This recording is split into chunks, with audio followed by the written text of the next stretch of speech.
Got a 2017 Nissan Pathfinder, and we're going to go ahead and reset the oil change reminder light. So over here, if you have the start stop, I'm going to push that once, twice, so the dash illuminates.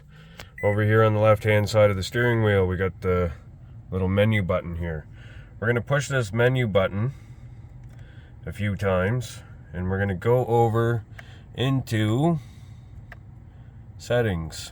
So now, left hand side of the steering wheel, we got up, down, and enter. So we're going to scroll down through the menu. We're going to go to maintenance. We're going to click enter, push in on the button. We'll go to service, press in on the button. Now we can scroll down, click reset. So now we're reset back to 0 kilometers. So if this helped you out, make sure you hit that like button, hit subscribe. We'll see you in the next one. Thanks for watching.